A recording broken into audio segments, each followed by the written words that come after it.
নমস্কার, আমি শ্রী দেবাশিস পুরকাইত, দক্ষিণ ভারতের নারী জ্যোতিষ বিশেষজ্ঞ। আজকের অষ্টম ভাবস্ফুট পদ্ধতিতে কিভাবে নারী জ্যোতিষে বিচার করা হয় তার ব্যাখ্যা এখানে দেব।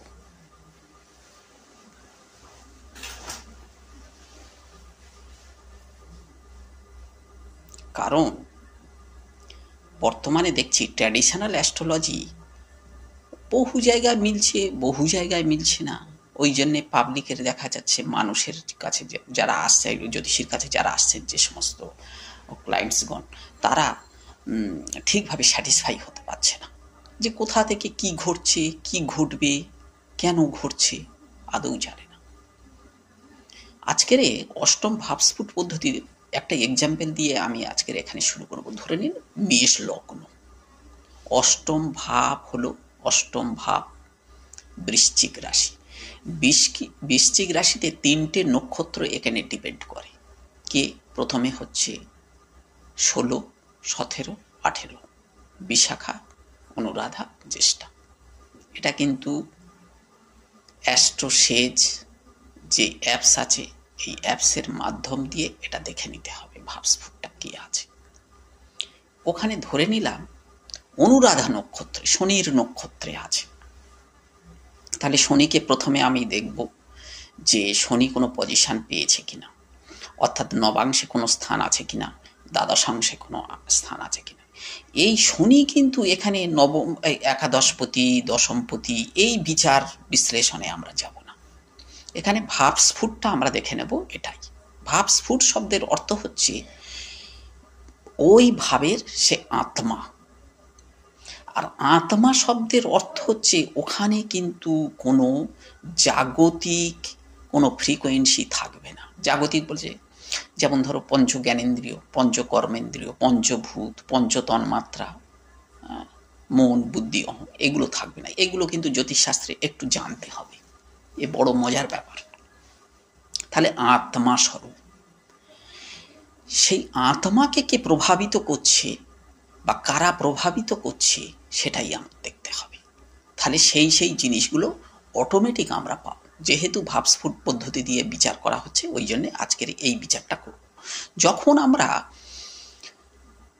ভাবপতি হিসাবে বিচার করব, অষ্টম পতি যিনি আছেন সে বিচার অন্য, সে আবার অন্য সময় করা হবে। আজকের ভাবস্ফুট, অষ্টম ভাবস্ফুট ধরে নিলাম ওখানে অনুরাধা নক্ষত্রে শনি অবস্থান, শনি যে কোনো দ্বাদশ রাশির মধ্যে শনি কোনো জায়গায় অবস্থান করছে। এই শনি অবশ্যই পজিশনে থাকতে হবে। পজিশন শব্দের অর্থ হচ্ছে নবাংশে অথবা দ্বাদশাংশে, স্বনবাংশে, স্বদ্বাদশাংশে, বর্গোত্তম নবাংশে, তুঙ্গ নবাংশে বা দ্বাদশাংশে এগুলো থাকতে হবে, বা পুষ্কর নবাংশে এগুলো থাকতে হবে। তাহলে আমরা ধরে নিলাম যে একটা জাতকের শনি এখানে পজিশন পেয়েছে। তাহলে আমরা এখানে বিচার অষ্টম ভাব থেকে কি বিচার পাবো? অষ্টম ভাব থেকে বিচার করব দুর্ঘটনা, উত্তরাধিকারী সূত্রে সম্পদ, অনেক সময় গুহ্য জ্ঞান, গুহ্য বিদ্যা বা অধ্যাত্ম চেতনা, আত্মজ্ঞান, এগুলো আমরা সাধারণত ধরি।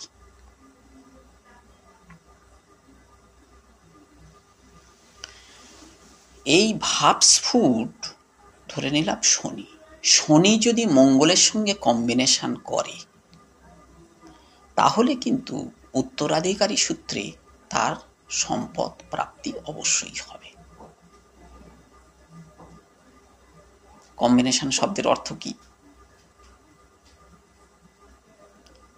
অর্থাৎ শনির সঙ্গে মঙ্গলের একটা কানেকশন, অর্থাৎ শনি যদি মঙ্গলের নক্ষত্রে থাকতে পারে, শনি মঙ্গলের ক্ষেত্রে অবস্থান করতে পারে, অথবা মঙ্গল শনির ক্ষেত্রে অবস্থান করতে পারে, অথবা মঙ্গল শনির নক্ষত্রে অবস্থান করতে পারে।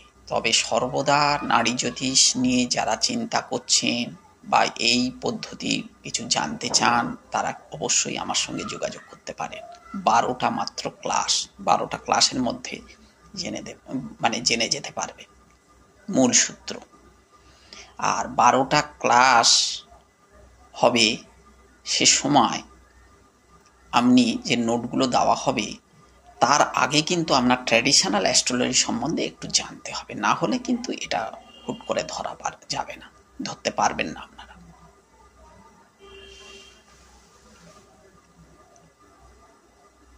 তাহলে এখন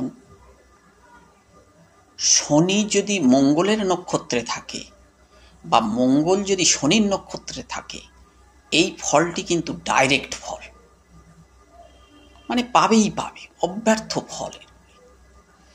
আর যদি কনজয়েন করে, অর্থাৎ নবাংশে চক্রে হোক, দ্বাদশাংশে চক্র হোক, মূল চক্রে হোক, শনি মঙ্গলের যদি কম্বিনেশন কোনো ঘরে যদি অবস্থান করে, তাহলেও হবে, কিন্তু সেটা ন্যূনতম হবে, ক্ষুদ্র হবে। কিন্তু মঙ্গল হলে ডাইরেক্ট হবে এবং পরিমাণে বেশি হবে এবং এর কোনো হবে না।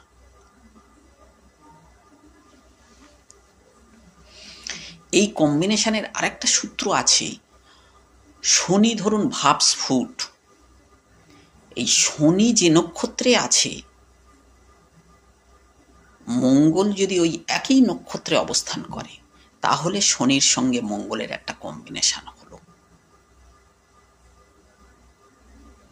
এই কম্বিনেশন